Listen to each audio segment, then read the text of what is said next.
Hello, and welcome to a special episode of To Be More podcast.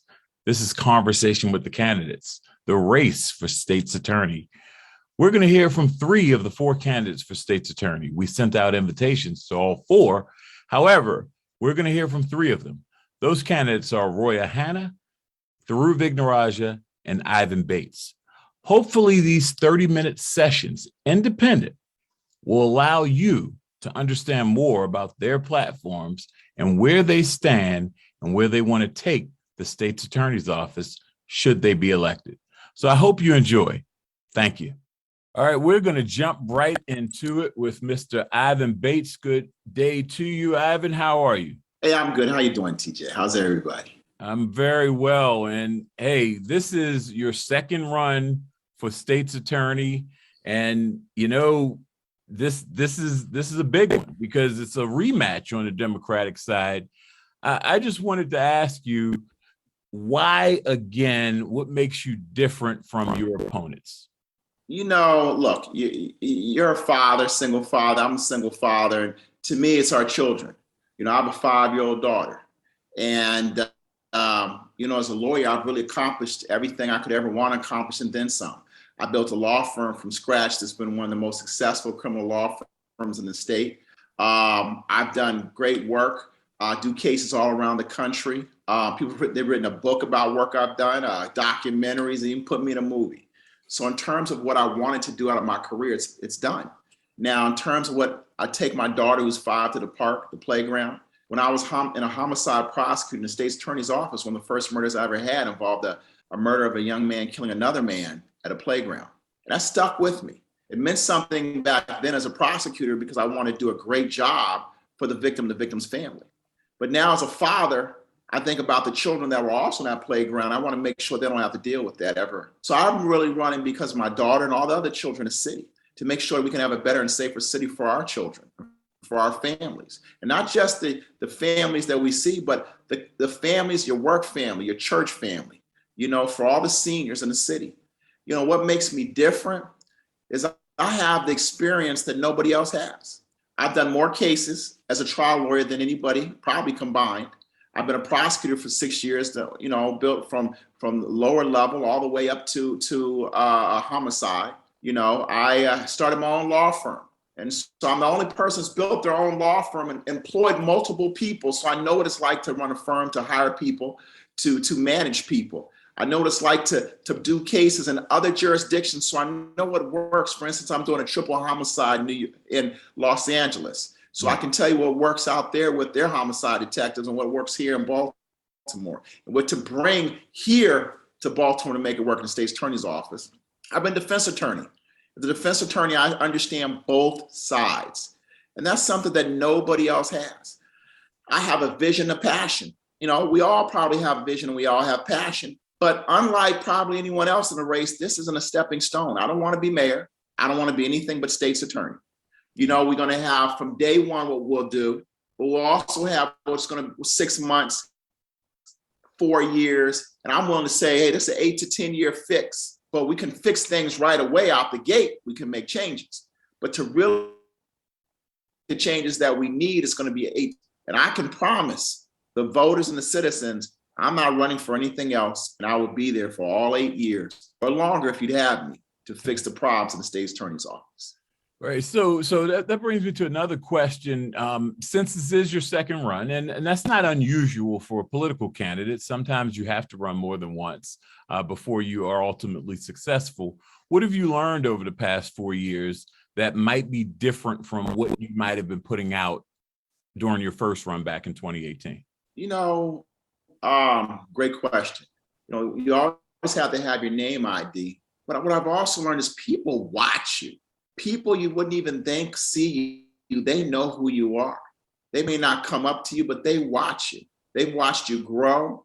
They listen to how you speak to people. They watch how you interact with people. And so what I've learned is that even though I may not see the individuals, the eyes are still there watching. That the same problems that we had 4 years ago, we still have, and they're only worse now. And what I also think that has also learned from myself is that you have to grow and you have to mature. Where I think, you know, a big difference and a big change for me is I really you have to walk on faith, and what it's meant to be, God will give you. And so I think when you operate in that manner and operate in that vein, you take yourself out of I got to do this, I got to do that. When you're running a campaign, there is no perfect campaign. You do the best you can. You put yourself out there. Everybody that's running is very difficult. When you ran for mayor, it's very difficult. You put yourself out there. You're constantly being judged. But also it's a game in which you have to get your message out there and you have to talk to the voters. And the voters really want change. 4 years ago, they didn't want the change, but now I definitely see when I'm on those doors, when I'm talking, I'm on phone banks, they want change. Mm-hmm. And what is that reception like? You being a defense attorney and a prominent defense attorney in Baltimore, you've represented some controversial figures, and you represent people who might have been accused of committing some of the crimes that people are saying we need something done about this. What's that reception in those interactions like? Because I'm sure people are asking some questions maybe about that. How has that been for you? Well, last go around, there's a little more confusion. This go around, people say, we really need you, Mr. Bates. We know you can do this, Mr. Bates. And so a couple things, 4 years ago, I was the attorney for Sergeant Alicia White. I believe that's how we met, the Freddie Gray matter. And some people really didn't understand that. Now let's look at 4 years later. People view me as being one of the main individuals that helped to bring to light the corruption that Wayne Jenkins and the Gun Trace Task Force. So people look at me differently because they're like, well, you're definitely not the FOP lawyer. You're the people's lawyer. You're the individual that's been doing things in the community for a long time. I remember when I was a young prosecutor back in 1996, I was in Southwest District. I was the middle school basketball coach at Ragnall Heights as a prosecutor in Southwest District. So to see the people in the community see that I'm still out there doing the work in the community that I've been doing, whether it's, they see me, the work that I've been doing the past 4 years, the community service projects that we've done, the Thanksgiving, Christmas, all the things that we've done. And then the other thing that I think is different is, I lost my mom about a year ago, and actually April 28th of last year. And we home, my father and I went to his house almost every day to home hospice my mom. And so you look at life a lot differently when you lose a loved one. You have to home hospice them. You have to take care of them. It humbles you in a way that you're so appreciative of the time that we have here. And so you want to do the right thing and do right by people. Right. And we're going to jump into your policy shortly, but I wanted to ask you, what do you think happened? How did we get so far off track? Baltimore seemed to have been on a path to being a safer city pre-2015. Then the riots came, and since the riots, 7+ years ago now, it's been just seemingly unabated violence in the city. How did this happen? A couple of things. One, we can look back and look at some of the policies of the current state's attorney, and I think some of the inability of our public officials to work together. I'm not just pointing fingers at the current state's attorney, but there are a number of other public officials that we just weren't working together. And when you don't work together and you have policies, then the criminal element will feel emboldened. Also, I think we need to look at the school systems. One of the things that I've really learned being a criminal defense attorney, when I started out in the law 20 years ago, 20 plus years ago, individuals could read and write. Now you have a number of individuals in the criminal justice system, they can't really read. So they're functionally illiterate. The school systems aren't doing their job with them. And if the school systems aren't doing their job with them and they can't work and the jobs aren't in those communities anymore, then what jobs are they going to have? What are they going to do? So that's how I've seen a number of the changes. Then I think also when you look at some of the policies that are there, when you tell individuals that what you're not going to do, I'm not going to charge or prosecute for low-level offenses, that some individuals, that emboldens them to push the envelope even more. And I think when you put it all together, when you put all of that, and I also think the pendulum has swung greatly, too far one way and then too far the next. Remember, we are coming out of zero tolerance to zero prosecution. You have to have something in the middle, and that's really what I'm about. I'm going to look at it from a point of view where to give and embolden prosecutors with discretion, but make sure the police are also have all the tools in their toolbox. Because we don't really have a clear way to handle this and everybody's trying to figure it out and it's me, look at me, we're all losing. So jumping into your crime plan, one of the things you discuss is no leniency on guns.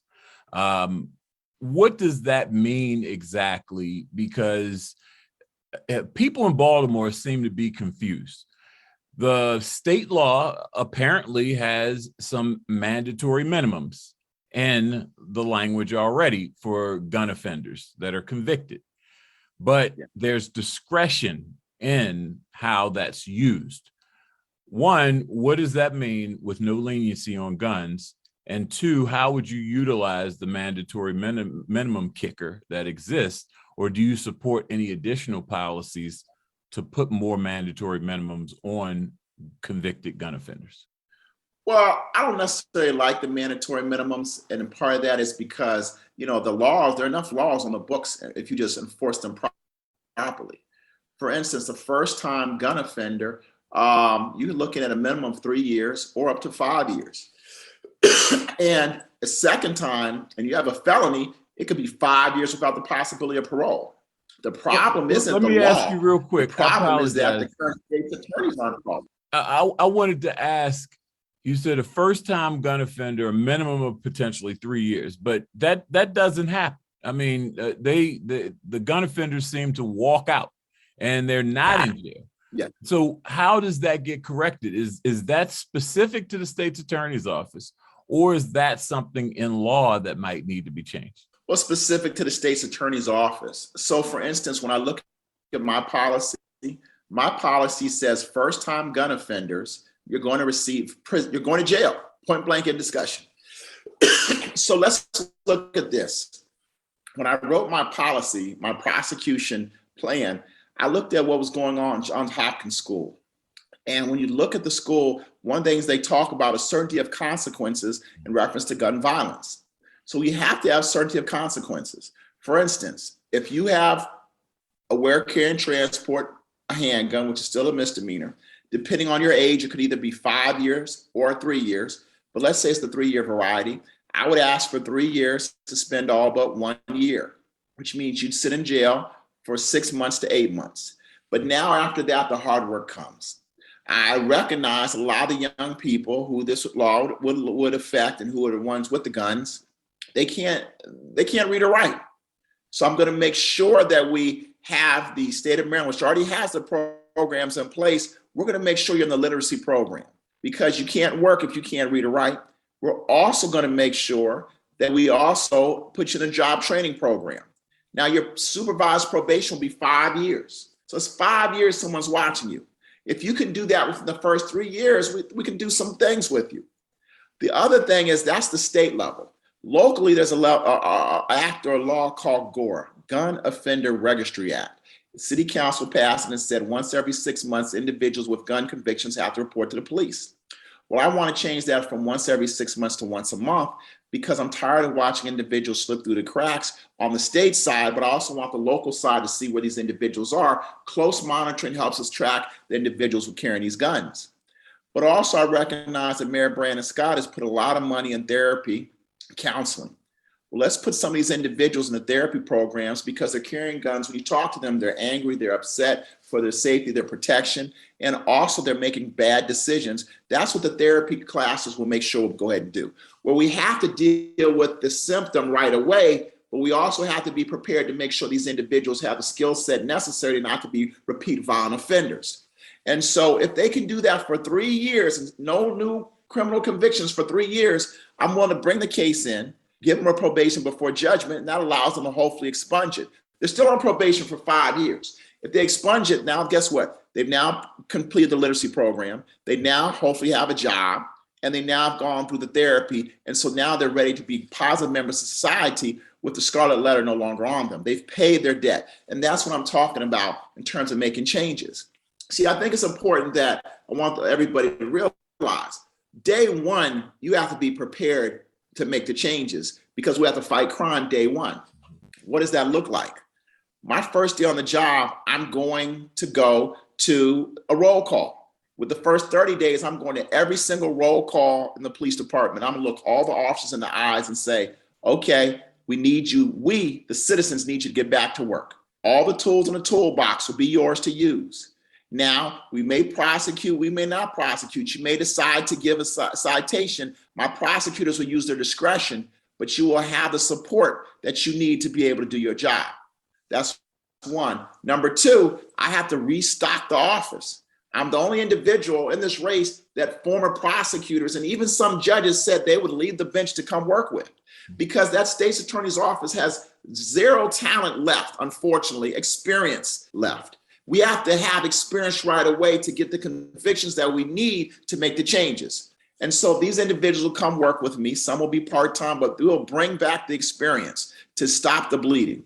And then the third thing we must do, every single person in the state's attorney's office, unlike right now, every single person that's paid as a prosecutor will be prosecuting cases, and that includes me. And our focus will be on the guns. We don't have enough experienced prosecutors to focus on carjackings, robberies. My experience will be on facing murder, focus on the murder cases, but everybody in the office will be prosecuting cases. And that's so that we can have swift, certain consequences to their actions. Once we get the notions and the word out, then we can go ahead and make the change. We have to immediately stop the flow of the bloodshed, the bleeding, and hold people accountable. And then we can work the plan to reestablish the office, rework the office, and make sure we have the talent to make sure the office is functioning properly. And to your point, there are some talented individuals in the state's attorney's office, and you might not agree with the direction that they're getting, but I'm sure there are going to be some talented people that you hold over should you get the opportunity to hold the main seat. And yes, we know a lot of people have left, and some diversity of talent is necessary to come in. And a great segue, because you brought up prosecuting crimes, giving officers tools in the toolbox.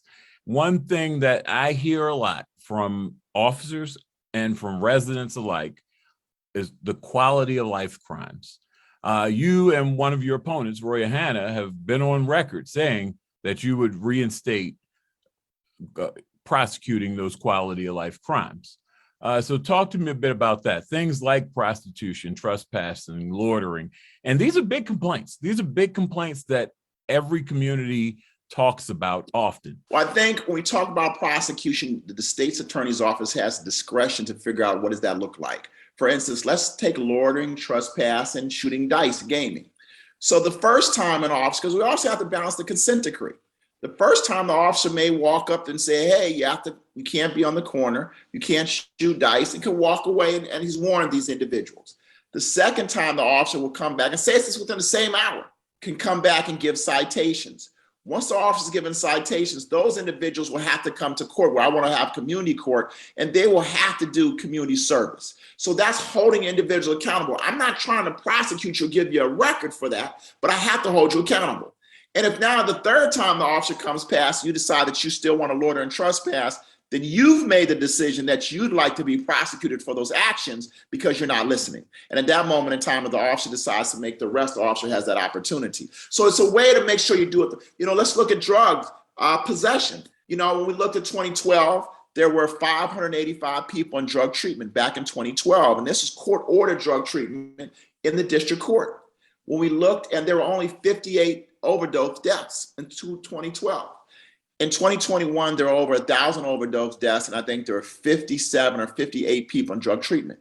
I want the police to have the opportunity, I think it was a LEAD program years ago, to take individuals, they have drugs on, lower level, small amounts, central possession, and we can direct them straight to drug treatment. And that's very, very important. And to direct them to the drug treatment, we're not trying to clog up the courts, we're not trying to clog up the jails, but we're trying to make sure these individuals, they have to be held accountable. And then with the prostitution, sex trafficking and prostitution look exactly alike. We remember what the Gun Trace Task Force did, and oftentimes abusing the sex workers. And we have to do because that trust isn't there. I would propose that a number of the units that used to be there that specialized and looking at the prostitution details. They're specially trained. These units will engage the individuals doing sex work. And when they engage them, they can then take them to a location in which there will be an advocate there to talk and work with the police to find out, is this person being sex trafficked or is this a sex worker? If it's a sex worker and they're trespassing, then they're going to be held accountable for the trespass. But my whole focus isn't to go after the sex worker, it's to go after the sex trafficker. Because we're no longer prosecuting those cases, Baltimore City has become the hub of sex trafficking. But to have an advocacy group there, you're making sure you have a safe space for the individuals that are sex workers. My job and my goal is not to get in what's going on in the bedroom of individuals. My goal is to make sure people are safe, but we can't have sex workers out in the community. We'll have children and kids in the community that are seeing what's going on and what's happening. We have to also make sure that we keep the community safe, but we also must make sure that we're looking at sex trafficking, because that's a major problem here in Baltimore City. So following up on LEAD, law enforcement assisted diversion, where that person with the small amount of drugs is encountered by a police officer. How do you, from the state's attorney level, help expand the beds? As far as I know, and I haven't gotten a definitive on this, the program is still either in its pilot phase or still with the 60 beds that came in the pilot phase. And that was, I want to say 2017 when that was launched. How would you be able to expand it? Well, the money's there in the court system, and just not making those, people aren't being directed to those programs. Remember, back in 2012, there were 585 people in drug treatment, inpatient drug treatment programs. And this past year, there are 58. The beds are there, the resources are there, the money is there, but we're not using it. So when you combine with the resources that the court system has, along with what the police department has, you have the perfect mechanism to direct these individuals there. Everything I'm talking about is my experience that says, hey, I know these programs are there. I know these programs work. And I know that we can really make a change in people's lives. But if we're not interacting, or there's no interaction whatsoever, and we're walking past the problem's only getting worse for the citizens of Baltimore City. And we have to stop walking past the problem. Transition into juvenile accountability from your plan, and the juveniles have gotten into some progressively more violent behavior. Also, the normal children mischievous stuff. Two different things, in my opinion, but at the end of the day, accountability is something that is necessary, and from my perspective. But from your plan, you say to build a safer Baltimore, we must focus on the rehabilitation of juvenile offenders through accountability while simultaneously prioritizing public safety. Can you expound upon that for me, and what that juvenile world would look like under a Bates administration and state's attorney's office? Yes. Well, look, we have to make sure that when the juveniles are doing some violent, heinous acts, they still have to be held accountable. We can still be compassionate to the juvenile, but we're here to make sure we protect the citizens and the victims. But, one of the things that I notice is that the current state's attorney's office uses juvenile court and the juvenile system as a training ground for young prosecutors. We can't do that. I will recruit individuals who want to be prosecutors only in the juvenile section. That's important because juvenile has a number of programs. We will train all the juvenile programs and all the juvenile prosecutors and all the programs that the state offers for youthful offenders. And they'll be able to get the resources. One of the things that I also talk about that's very important, I want to bring a program, and they brought it in Milwaukee, and it's in Milwaukee, and they brought it here. Greg Bernstein, the former state's attorney, brought it here. But Ms. Mosby didn't want it. And this program is called Homicide Review. And what it does, it looks at all the cases on the adult level, but specifically, let's talk about juvenile. I want to bring that program on the juvenile side, where I want to bring the prosecutor, I want to bring the public defender, I want to bring the social worker, the school system, I want to bring the local police, the Baltimore City Police, the school police, all of us sitting down, and Johns Hopkins, to look at the issues of the children. For instance, you're looking at an entire family. So if I have a prosecutor who does vertical prosecution, meaning you get the case, you have the case throughout the whole process, that prosecutor will have all the children in that family will have those cases. Let's say there are 3 kids, one's 15, one's 12, and one's 8. The 15-year-old's arrested with gun and drugs. the 12-year-olds in the system for fighting, and the 8-year-old could just be a sinner, child in need of assistance. The prosecutor will understand the issues of the family. The father may no longer ever be around. The mother may work 2 or 3 jobs or may use drugs. That way we can get the entire family the services that they need to allow the family not to slip through the cracks. And that's why you need to have a working collaborative relationship, because to me, it's going to take us a legitimate 12 years to get rid of that culture. We can make changes from day one. We definitely can make changes from day one. But if we are invested for the next 12 years, we have young kids all the way to the time that they're in high school constantly receiving these services. Oftentimes, these services aren't available until they become members of the juvenile system. Let's give the services not just to the child who's the 15-year-old in the system, but if you make them available to the entire family, then we have the opportunity to stave off some of the bad actions that we see with these younger kids. Undoubtedly, there are things that you can do or would love to implement on day one, but hiring and retention is a long-term process and an ongoing one at that. And you want to make some wholesale changes and bring in a lot of experience. And one of the things that you also mentioned in your hiring and retention plan is Bates intends to staff every homicide case with a veteran and junior attorney to bolster experience within the office. I think that's commendable. I also think that's lofty when we're already having a staffing issue.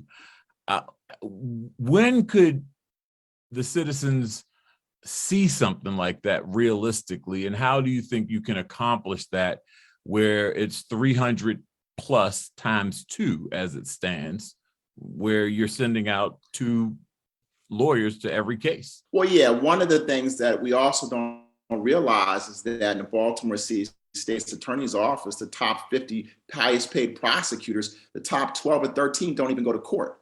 Every prosecutor who's paid as a prosecutor will be going to court, which means I will also be trying murder cases as well. So when I say that you will go ahead and spread out the number of homicides, there are team captains in the Baltimore City State's Attorney's Office that may have only 1 homicide, and they're giving so many to the younger prosecutors. When I say the younger prosecutors, I'm talking about the prosecutor who's in misdemeanor sitting there next to the prosecutor doing a homicide. That prosecutor in misdemeanor, they're handling a docket maybe every other day in court. If they're missing 2 or 3 days in court because they're sitting there learning at the foot of an experienced prosecutor, that's how you staff both of them. I'm watching this happen in other jurisdictions, and I know it can happen. I'm doing it, like I said, the triple homicide in Los Angeles, and I'm watching it happen right now. I've had these discussions with other jurisdictions. The younger prosecutors, they want to learn. I'm not as focused on the misdemeanor. The misdemeanor prosecutors, they're important because they have the energy, they want to learn. But if we don't have younger prosecutors with seasoned veteran prosecutors, when the seasoned veteran prosecutors leave, we have to build a bridge to make sure it's a seamless transition. We have to build up the experience level as quickly as possible. And this is one of the most efficient and quick ways that we can do that. All right, so as we wrap it up, I have to say that last race, since this is a rematch, the 3 of you, Marilyn Mosby, Thurur Vignarajah, and yourself, did this back in 2018, and it got a little heated. You win. Let's say you win, and the person you're trying to replace, we know, is currently under federal indictment. Her husband's the city council president. Are we all going to be able to get along? Is the public going to be able to see a united front? Can those bridges be put together to work in the best interest of the city government? Well, without a doubt, yes. You have to work with everybody. That's point blank in discussion. I have not attacked or really commented on any of the personal issues that the current office holder is going through. I don't necessarily think that that's my place. What will happen will happen. I'm focused on crime, the issue of crime. Now, in terms of dealing with her husband and I have a relationship. Both of us are members of Omega Psi Phi fraternity. And when we see each other, we're very cordial. We always are interactive. No matter what happens, the current city council president is my fraternity brother. I will always make sure that we get along, give him the respect as I'd give any of my other fraternity brothers. So the citizens would need to worry about whether or not we get along, because we would, because we have to, because that is my job and that's what I'll be paid to do. I mean, it's a legit question because things get nasty in politics, and you know, just looking at this scenario, it can get uglier. As we know, we have a federal trial looming. So we hope that that's the case, because I think that's what the citizens want, just people getting along for their best interest. But you know, good luck to you here on this this run. July 19th is the primary this summer. So good luck to you, and thanks for taking some time out with us. Thank you. I appreciate the time, and God bless to you and all the other listeners. And where can people go? What's your website, or that people can go to find out more on your plans for Baltimore should you become state's attorney?